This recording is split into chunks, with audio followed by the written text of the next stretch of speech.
I've been waiting for this since I was 5 years old. Feel like a star.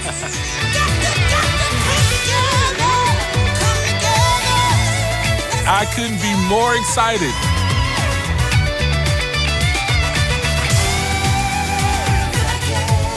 I didn't expect this. Dreams never expire, and here we go. She drove it home.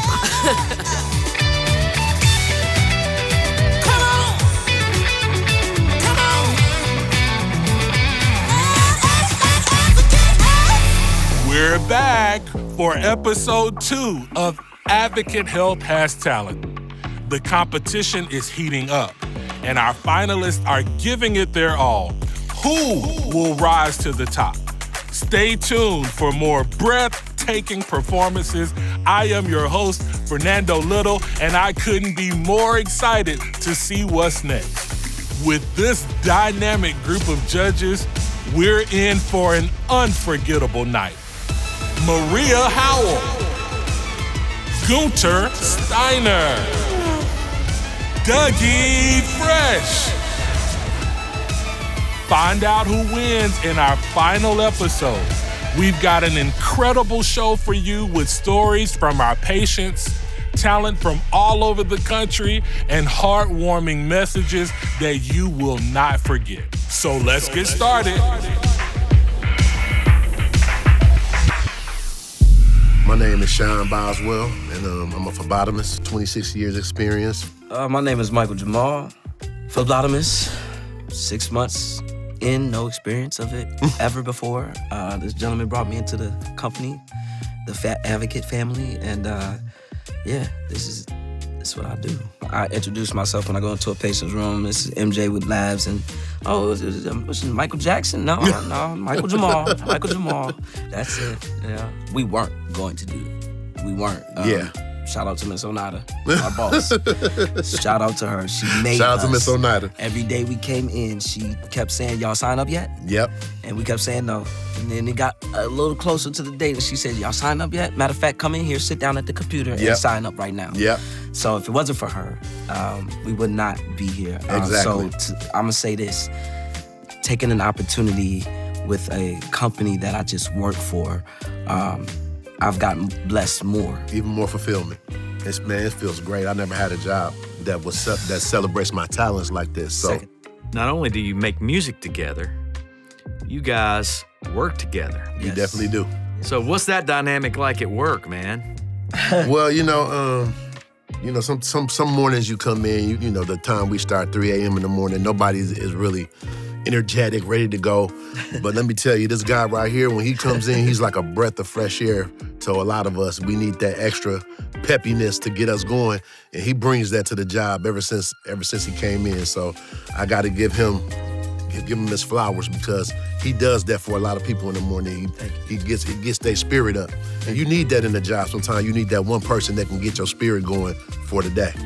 The experience of working with my big brother, I don't see him as anything else but my big brother. So that's just what it is. The experience of working with him is it's fun, actually, to be able to work with somebody and bring a different vibe. And he trusted me to come in and stand in the image of him as well. I think that's what makes the chemistry work for us. Definitely. And when we're at Advocate Aurora, we're doing our job with the most, professionalism as we can bring to the table as far as customer service goes, and with our patients. Mm-hmm. And when we're doing music, that's another side of us. Coming from the struggle that I came from, I will tell you that this Aurora changed my life, has changed my life, and saved my life at the same time. I was homeless for a while on the West Coast, and I mean for a while. Lived there and on the East Coast, back and forth, traveling back and forth, drifter. And this was the career that said, sit down and get your life together. Yep. He called me. Something in my spirit, I reached out to him. Yeah. I told him, hey man, sometimes things turn left in your life and you have to get back on track. Yeah. I said, why don't you come back home? We can reset, get you back to where you need to be, and then we'll go forward from there. Yeah, so and he listened to me. trust the family. That's all I'm gonna say to anybody that's coming up. Trust the family, trust the process, let go and let God. Let God move in and move things for you. Yeah. I'm the beginner in this. I want to say this.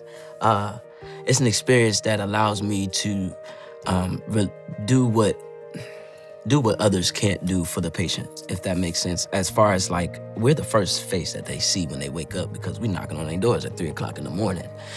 Some of them already in a position where they feel like, I don't even want to be here. Why are you drawing blood from me right now? I put them at ease by letting them know this is the only way we can find out what's wrong with you. This is it. It's the only way we're gonna find out. So I need you to just, be calm, be patient with me, and we get through this together. As long as I make them feel like someone cares for them as much as I care for this job, I think everything works out with the patients, and it's allowing me to elevate in the company as much as I've been elevating in the 6 months, 7 months I've been, is because I know for a fact that I've saved a couple patients' lives because of the urgency and care and compassion I have for other people. Yeah, it's hard to explain, man. For me personally, though, when I see my patients that early in the morning, I try to give them a feeling like I'm just not some bot guy in there to get some labs from you. I really do care genuinely about turning on lights early in the morning for, just butting in the room, not really respecting the patient's privacy. When I come in the room, I treat them as if they were my uncle, my auntie, my father, my sister, my brother. So I'm treating all the patients with that utmost respect, and I'm giving them that respect, and they feel that. I'm not just rushing in to do a job and then rushing out. I'm personally having a conversation with them, making sure everything is good for them. If they need anything, do you need anything? Do you want anything? So that's just me personally, and they feel that when I'm in the room. Coming in with those kind of attitudes and that type of caring about other people is a calling. Exactly. You guys have that calling. Better say it again. To help others, right? Exactly. Yes, sir. And that's what you do on a day-to-day basis. On a day-to-day. That's very related to music. Right. Music heals, too. Music heals. It brings people together. It does. And it creates unity, and that's what you guys do. Exactly. So we do it in both ways, musically and on the laboratory side. It's been an emotional roller coaster for me. Trying my best not to cry. I'm a big baby. You know what I'm saying? I'm a big baby that when it means comes you to feel this. big, right? Yeah, definitely. I love hard too. So this experience, I've been waiting for this since I was 5 years old. I'm just gonna tell people to never give up on your dreams and keep pushing and succeeding to get to your dreams, and don't let nobody hold you back, because this competition right here shows that you can do anything if you put your mind to it. Just let go and let God and trust the process. That's it. Oh, yeah.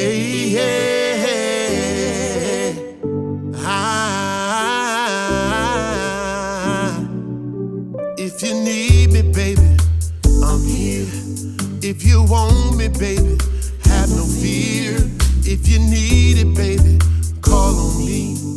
I'll be coming, baby. I'll be running, baby. I'll be there in a jiffy when you call on me. I'll be there as speedy. Just push on me. I'll give you everything that you've been missing. Everything you want and that you're needing. Yeah. What you say, bro? Fulfillment of your fantasies. And loving you from head to toe. Loving on your body, yeah. But I promise I'll take it slow. Talk to me, yeah. You can count on me, yeah. Just talk to me, yeah. You can count on me, anything you need.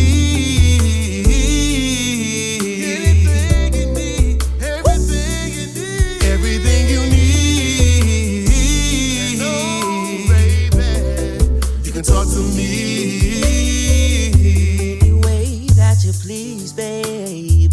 You can count on me, that's the truth, babe. You can call me, we can talk for hours. Maybe pull up, we can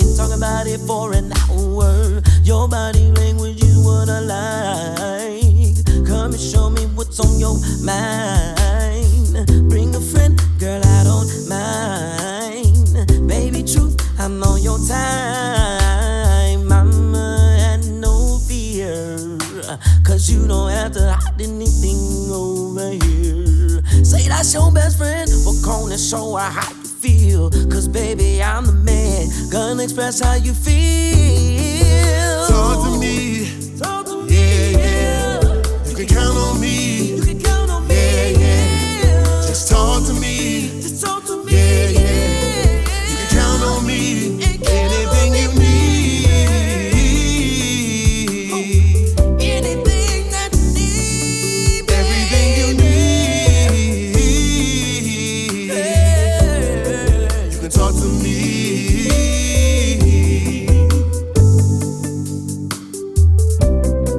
You can talk to me.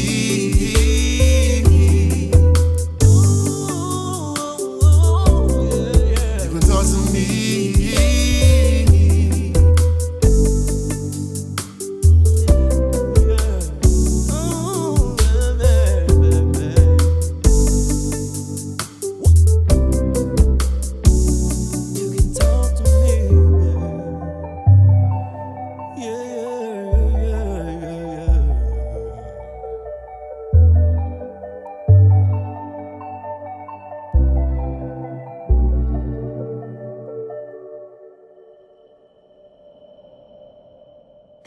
Okay, MJ. Man, all right. That was some serious teamwork. I want to go and hang out with both of them, you know? I mean, it's just like hanging out with them. Just wanna hang out with them. Just hang out with them because I cannot compete in singing. Maybe I could try the dance. I wouldn't be as good as them, but I can try. But singing, no chance. But it's just the fun they have between them, the interaction between them. I mean, have somebody like this at your workplace, you know, it's must be fantastic. I mean, they are like the energy in it, and they are so cool, you know. And But you know all about that. Okay, now we've been talking about singing. You keep talking about you're not a singer or an instrumentalist, but you're amazing in your own right. Now let's be clear. You're amazing in your own right. No, these guys are amazing for me. I mean, they are they are so cool. No, they were a lot of fun. The takeaway from me is the brotherhood that they have for one another, and you know, the love that they have for one another, and what he said about being there. Because I never thought about it, but you know, you coming in there, you know, you're saving a life, and you know, you have to approach people in a certain way. You're taking the blood, and you know, they don't really want to do this, and then when they find out what's going on, you saved a life. So you could just see that, you know, I mean, even they song said, call on me, anything you need, anything you need. And shout out to MJ and Shan for calling out that we appreciate celebrating your talents, but we appreciate what you do every day for our patients too. So Definitely. Shout out to you. It is my honor to present our next finalist.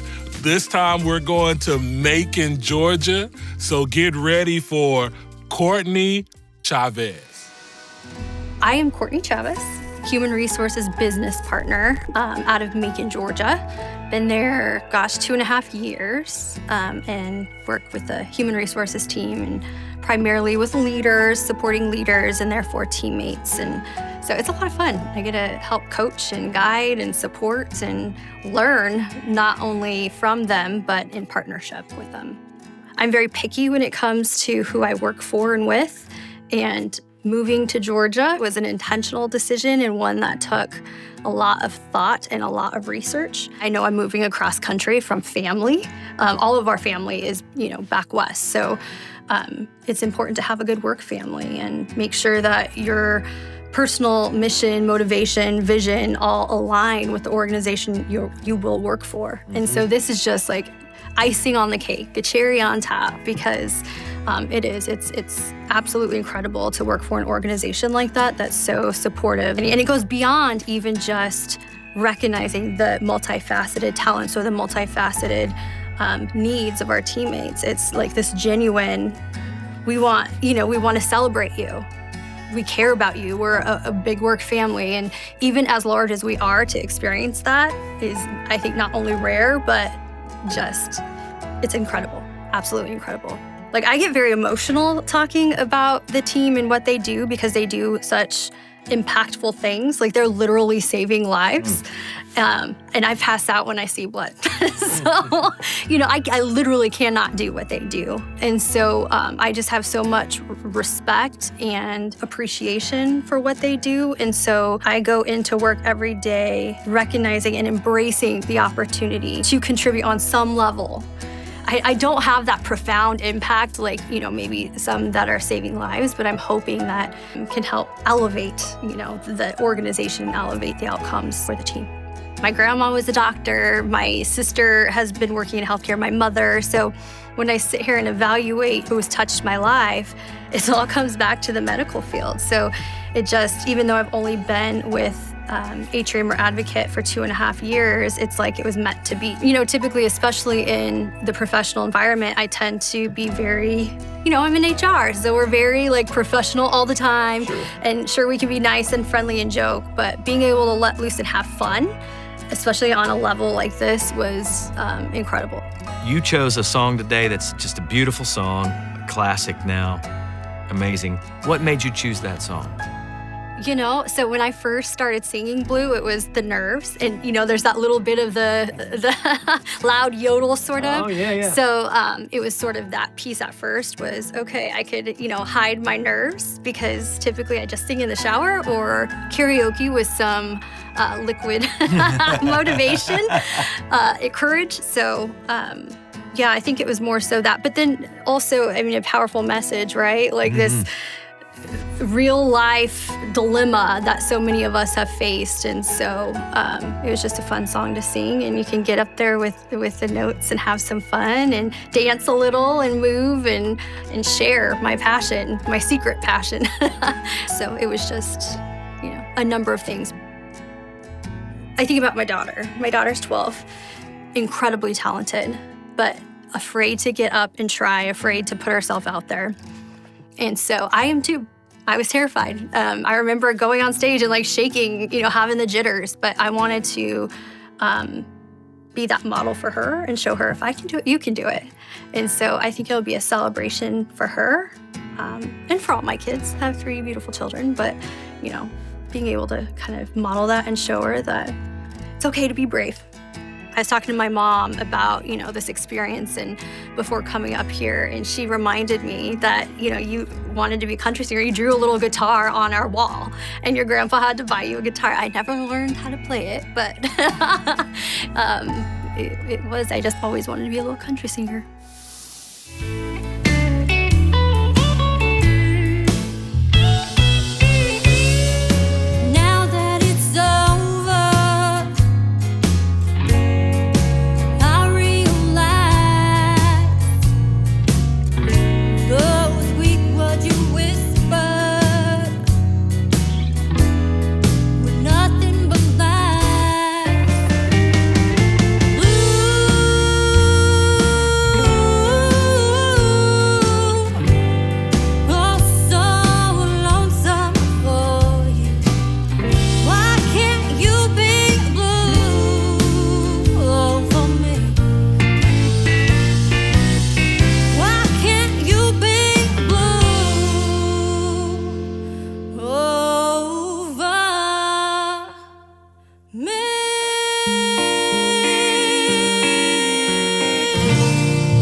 All right. Oh, man, she took that. All right.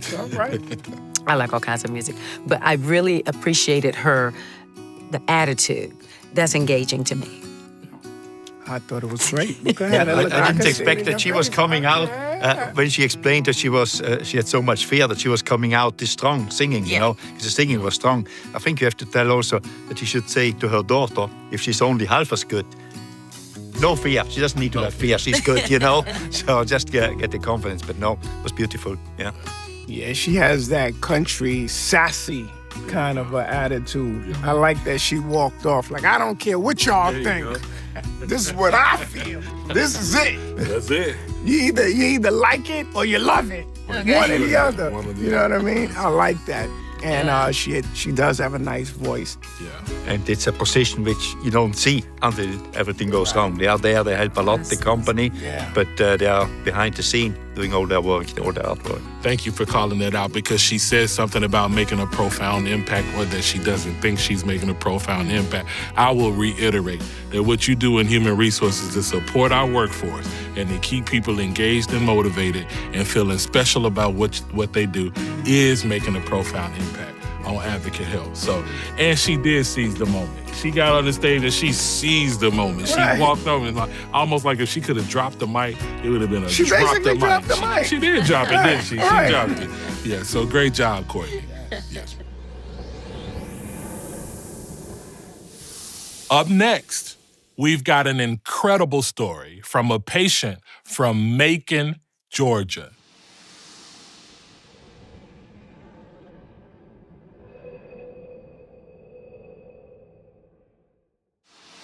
What do you want to tell the other kids that are out there going through the same thing as you? I want to tell them you don't need to be scared. Her journey started in January when she was feeling a little sick. Smruti was having a lot of sicknesses that are not usual. She started having a little bit of asthma, stomach pain, but all of it. What's asthma? Asthma is basically when you were having a hard time breathing, right? So then we went to her primary pediatrician. She's a great eater. When I say great eater, she's a good eater. She eats her broccoli, carrots. And so when her hemoglobin was low, all of us were worried. Even her pediatrician, he was like, this seems wrong. And we talked about it. It was a Thursday. I remember it very well. We said, okay, let's do some tests. And we did. But her stomach was hurting again, and she just wasn't feeling herself. Her temperature went to 104. We weren't able to control it. We went to the urgent care. We repeated the blood work again, and we knew kind of where this was going. And then when she was admitted immediately, he spoke to the oncologist, and he had an idea, but nobody really confirmed it. So from Thursday to Thursday, it was a whole week, but it felt like it was so long. February 14th, we got the diagnosis that she was diagnosed with leukemia, B-cell ALL. That really changed our life. ALL is the name of the leukemia that you have. And then when we finally got the diagnosis, it was a big changing moment for all of us. We never thought. We felt like we did everything right. We ate right. We nutrition-wise, health-wise, taking care of the children from, birth to when she was in my womb, like everything we felt like we did right. But it was inevitable and it happened. I blamed myself for the diagnosis. I said, I did something wrong. I kept on telling my husband, I kept on saying, you know what, we went for a trip, and I said, maybe because we did that, and then because they ate something else, or, maybe the water, or this, I kept on trying to find every little thing that I did wrong. And then I realized after a few months that it wasn't me, and it wasn't anybody. It's just what it is. And unfortunately, it's just what you have to go through. And I realized since January 2024 till now, that sometimes in life you cannot change everything in life, and you cannot control everything in life, and that's okay. And that's what you have to accept. And so I accepted this, and when I did, that made me feel so much better. And so there's still days where I blame myself for it and say, oh my God, why, did I do this? When she was in my belly, did I eat something I wasn't supposed to? Yes. I don't know. Yes.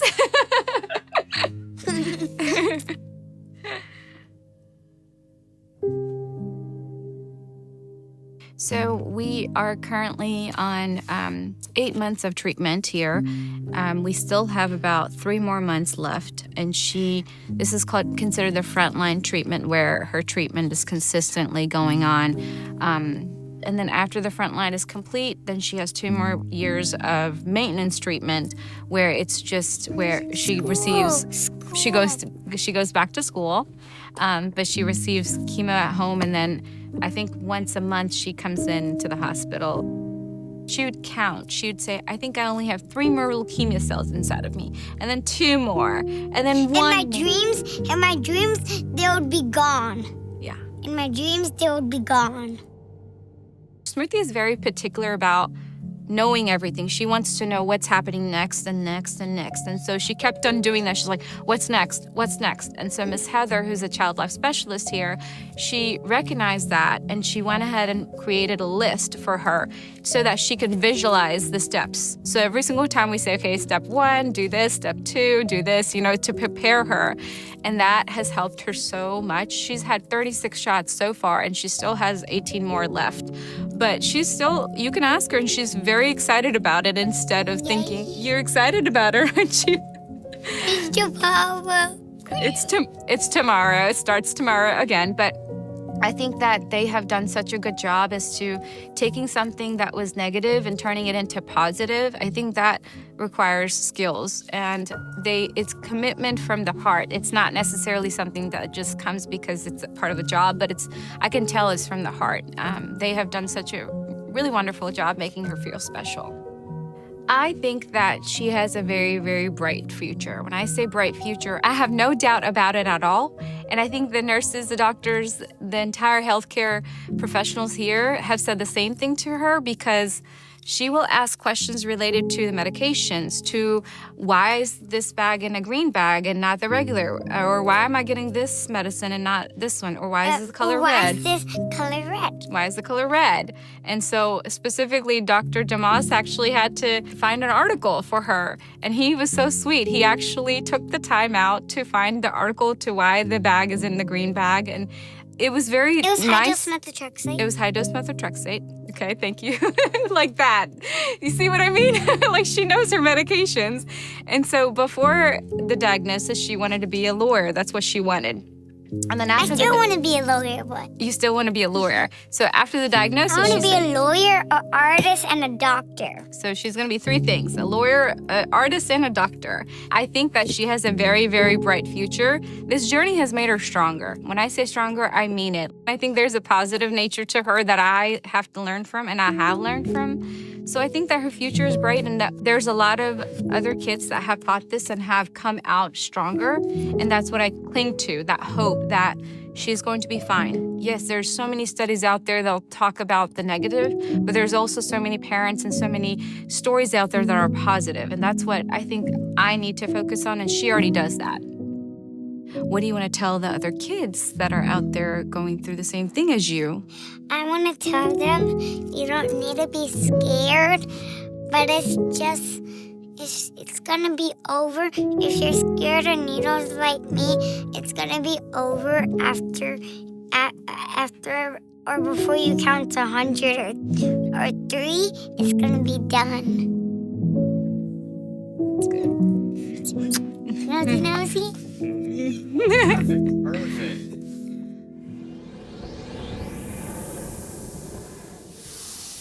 We're going to Winston-Salem, North Carolina to hear our next finalist. She is amazing.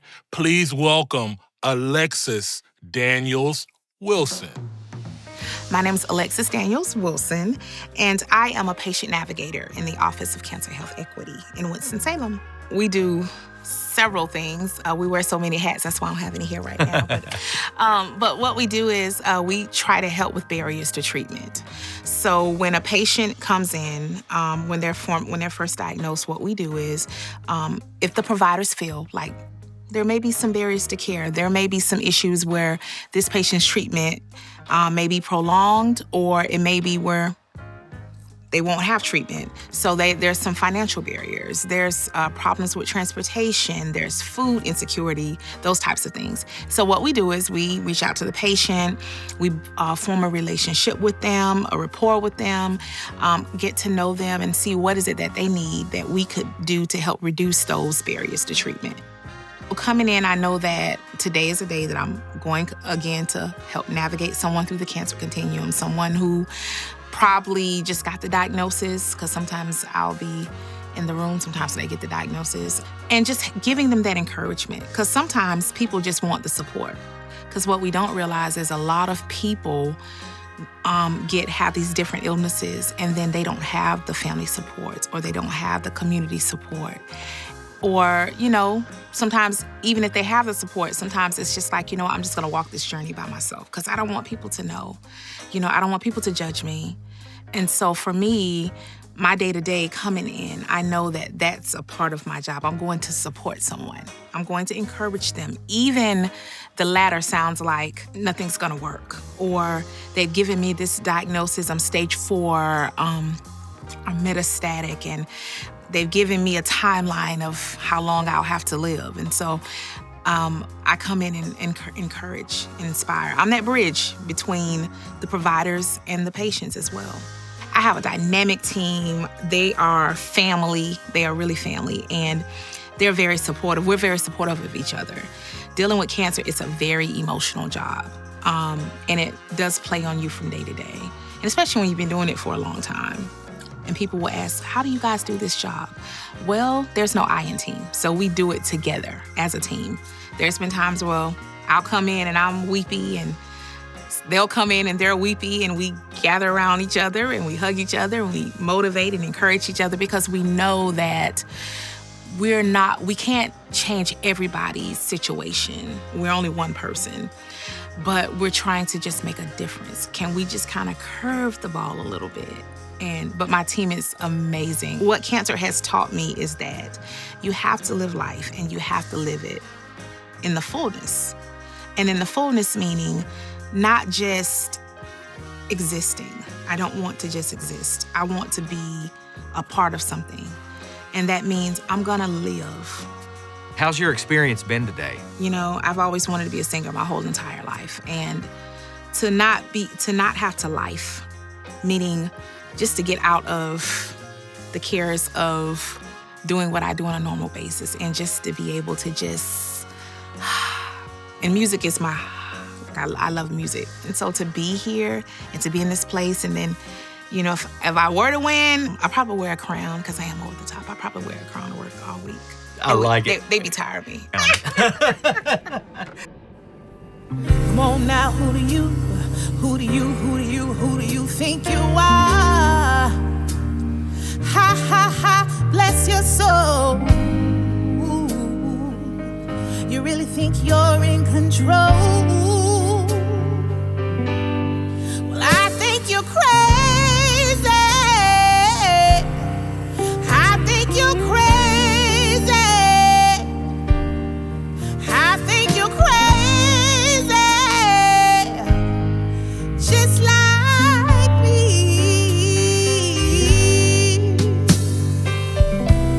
My heroes have a heart, live the life I'd wanna live.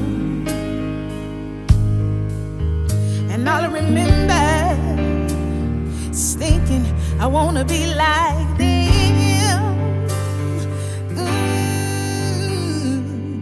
Ever since I was little, it looked like fun. And it's no coincidence I've come. And I can die when I'm done. Oh, well, maybe I'm crazy. Maybe you're crazy. Maybe we're crazy. Probably. Ooh.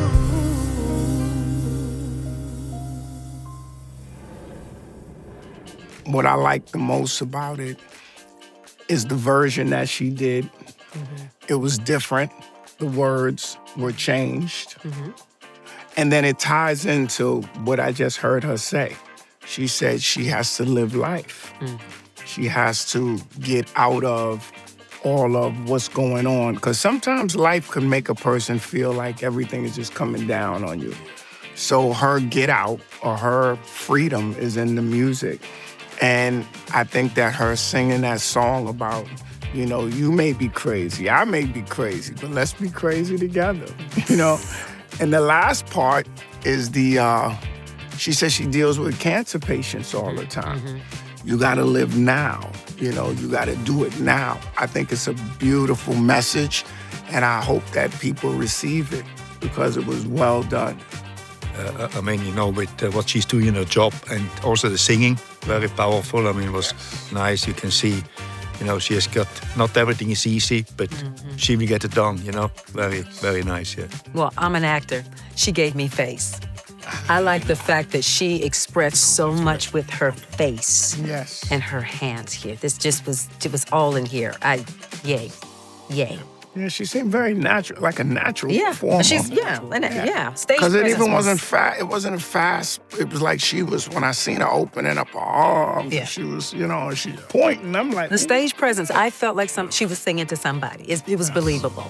Yes. And we call out the song Crazy, but her role is to make sure that when you leave the hospital, that there is not as much craziness in your life when you leave. The role of a navigator is to make sure that your health and wellness extends beyond just when you're in the hospital. So we appreciate what Alexis does, and she gave an amazing performance. That's right, she did.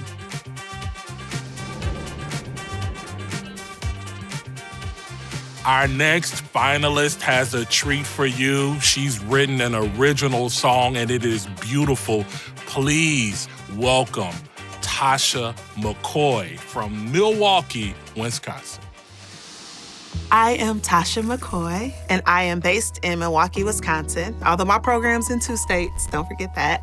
And I am the program manager for the routine testing for HIV. Tell us a little bit about your job and what that looks like on a day-to-day basis. It's new, so it's a new CDC recommended thing to test people in the emergency department to try to catch 1 or 551 of the 158,000 individuals who are living with HIV and have no idea. This program really helps to link them to care. So if you go into the emergency room, you may go in for some pain in your wrist, and you're getting blood taken because you're trying to figure out what's going on. So now with the routine testing, they may not even know. It may not have anything to do with why they're coming in. My program has helped tell them they're positive and link them to care so that they can live long, healthy lives. It's really amazing. I'm so excited about it. So that's what I do every day. I get to help people. Sometimes me and my team are like, we got a positive. People are like, you got a positive, you excited? I'm not excited about positive. I'm excited that we get to get somebody the help and the care they need. They didn't know they needed it before, and now they do. Well, you're passionate about it, so I know, right? I know you're good at it. I can talk about it forever because it's a small program, but it has the potential to really change the face of how we care for people with infectious diseases and not alienating them, not making it taboo, not making it for one group of people. It affects women, it affects men, it affects LGBTQ, it affects heterosexual people, it affects every economic level you can imagine because you can contract it in so many different ways. And if you don't know, you don't know. So we get to help people be in the know. You know, I lost my mom last year pretty unexpectedly. But after losing her, it reinforced for me how short life is.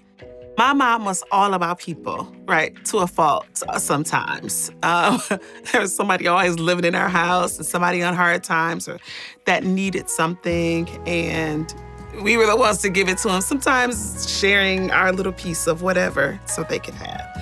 So the kindness she extended to other people in need is something that I saw firsthand. So I get to do that now. And I've done it in many ways, but I just want to make sure that in the work that I do that I don't forget about behind those numbers and behind the tests and all the meetings and all the frustration that can come with cutting through some of that red tape, that there's a person behind there, that what I am doing is impacting their life. So doing that work with that kindness and showing for other people in mind is something that I take with me all the time. Like, what would Jesus do? What would my mama do? Like, for real. Exactly. So I just try to make sure that I keep that in mind because she showed that to people sometimes that I didn't think deserved it, but that's not my call. We got to show it to everybody, no matter what. Feeling empty inside, trying to carry the load, tired of holding them back, so the tears start to flow. Don't give up because I still believe that if you just keep the faith, you will see it's not over.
Okay, Miss Tasha, I want to see and want to hear your song in some movie soundtrack. And you can also write for me if you like. All right. Amazing, because a lot of times originals, that's a risk. Yes. With an original song, especially in competitions. But my goodness, that sounded like definitely competitive with what I hear on soundtracks. And that's valid. That's coming from Maria Howell. That's valid. That's valid. The song was really nice, and it was honest. Very, very nice energy to it. I think she's got a very difficult job as well in her daily life, you know, but very nice done. I mean, I loved it. Loved it. The originality grabbed us, and Tasha, you're making your mother proud. Thank you. Exactly.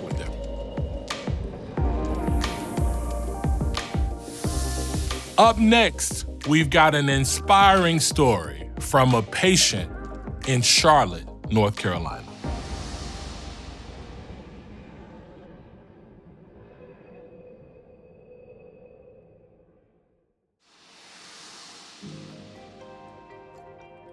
My name is Rifka Coleman, and I'm a mom and a wife and a sister and a daughter, and I'm also a breast cancer survivor. I'm Dr. Antoinette Tan, and I am Chief of Breast Medical Oncology and Chair of the Solid Tumor Division and Investigational Therapeutics at Levine Cancer Institute. I am ultimately empowered by the struggle that I went through, but each and every day that I did fight my way through each treatment, 494 days of treatment, I felt empowered each of those days because I was able to make it each day. I used to say something to myself that was, if you could just make it 5 more minutes, just 5 more minutes, because treatment, sometimes I thought if I was gonna close my eyes, I thought I was gonna die. When I first met Rifka, she presented with a lump in her breast. She was young at 37 years old. The workup showed that the tumor was a triple-negative breast cancer. Treatment of triple-negative breast cancer often requires a combination of chemotherapy, surgery, and radiation. The first time I met Dr. Tan, I thought, why would anybody else that has triple-negative breast cancer want to go to any other doctor? Like, I got the best of the best. She literally wrote the textbook on triple-negative breast cancer, and she's definitely like a friend, a confidant. You know, you can really talk to her. It's phenomenal to work with her, to be treated from somebody that is held in such a high regard, and truly just one of the sweetest people you'll ever meet. Levine has been incredible. My team of medical professionals has changed my life. I feel like they saved me, obviously. So life after cancer treatments is funny because it never really ends. Every day you wake up, you're still fighting. Every day is a new day. I have to take my medicine that keeps me alive. I have to do my exercise, making sure that I'm continuing to work, making sure that I'm continuing to just feel more like my old self. So Rifka's future is bright, and I have to quote her. She tells me that, she treats each new day as a gift, and she also embraces the everyday moments. She really wants to help people and help them through their journey with breast cancer. I feel like I am equipped to help all those women coming after me. I know that I can show them that it was done because I did it. And when we are climbing a mountain, people think that we climb mountains so that other people can see us do it. But the truth is that when we're going through it, we do it so the people behind us, they know it can be done. I never thought breast cancer would be in store for me, but I went through it, and I am still standing and doing my fight every day.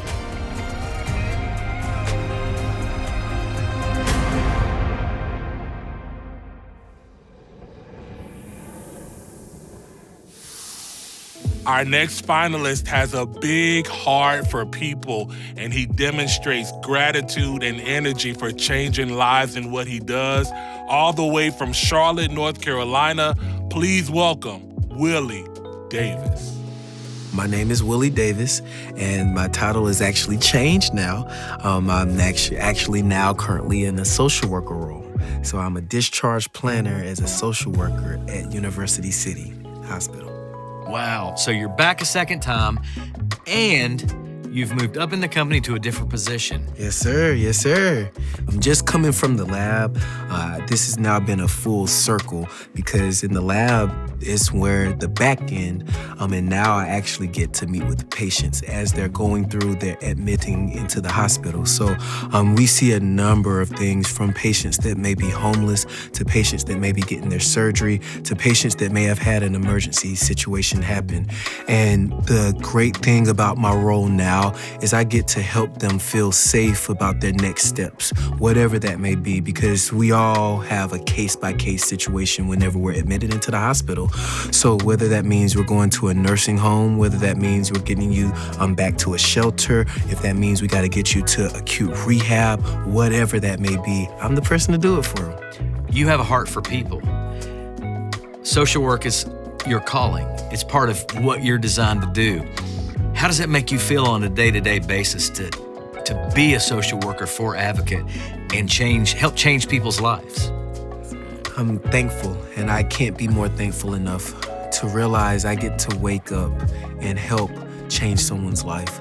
Before, it was always a dream. It was always, I wonder how it will be.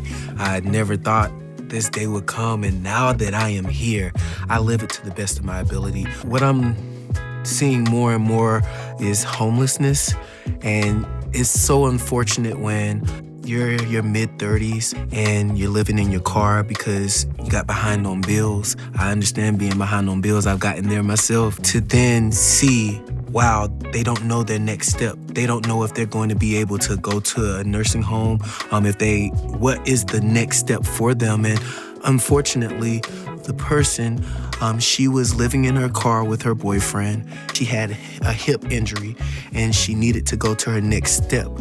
Physical therapy recommended that she go to a skilled nursing facility.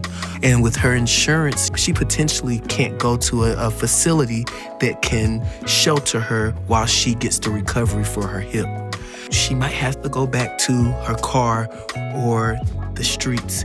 And so seeing how this has impacted them and then realizing how close in age and just realizing how life can be, it's grown my passion to truly help.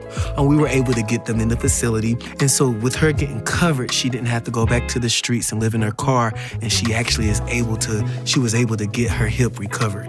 And she shared with me, started crying, saying, thank you for listening. Thank you for caring. She thought she was gonna go back to the streets, and realizing that I could help someone in that moment, I was like, why not help others? And who else can I help? It makes me feel good whenever I go home. Amazing. Why did you choose this song? Because I remember when. I remember when he saved my life. Then I had to choose this song because it speaks to my life. It speaks to who I am as a person. And it speaks to God because he's been amazing in my life.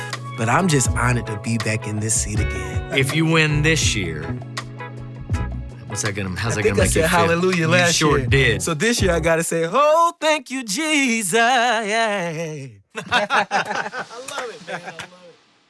My God is amazing, simply amazing. He is amazing, and that's why I believe. Truth is, I should be crazy, but I thank God you saved me. My God is amazing. That's why I believe.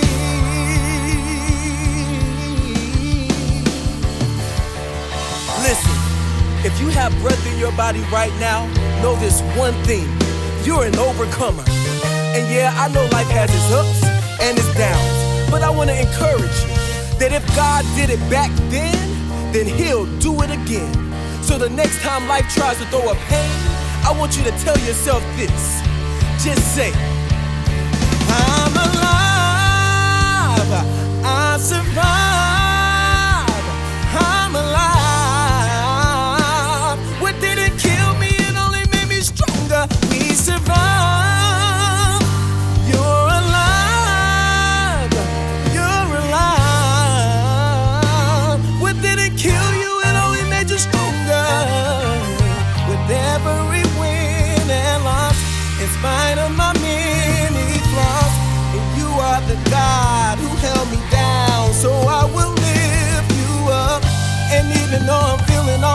pressure.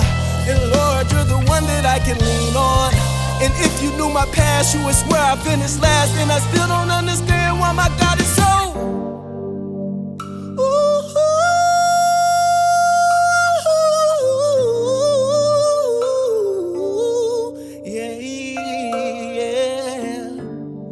First giving honor to God, who's the head of my life.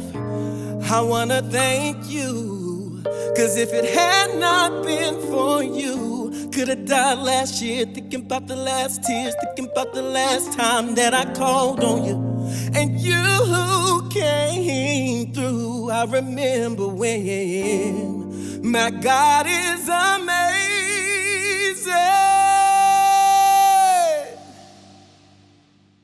Wow. Wow. Wow. Willie, wow. Willie, wow. First of all, my mother used to be a social worker. So I know what it takes. I watched my mother growing up. I watched her, do a lot to help people, So just for that alone, him picking the song that he picked, it all kind of lines up together. He has a very good spirit about him. You can tell he wants to help people. It was very inspirational. It made me feel like it was a message to everyone, and I like the style that he used where he was singing, and then I felt him rhyming a little bit. I knew that would resonate with you. I heard a little bit. I heard a little bit of that in there. Yeah. So I felt him kind of flowing and at the same time singing. I think he did an amazing job. I felt his tenacity. I don't know why. I think just the fact that he came back another year, that's a very special and unique gift to have tenacity and resilience. Yes. And just to get up and just keep getting up. And you can see through his music, his faith is alive, it's active. Yeah. That inspired me. We need more people like him in the world, which try to do good for other people. I mean, that was for me taken away. It's like this guy really thinks about how he can make the world a better place for people around him, and I think it's a lot of people, we can get inspiration from him. And as you said, coming back here, trying again. I think he's back next year, to be honest. He keeps on, he keeps on coming, He keeps on, but he deserves it. Yeah, why not? He deserves it.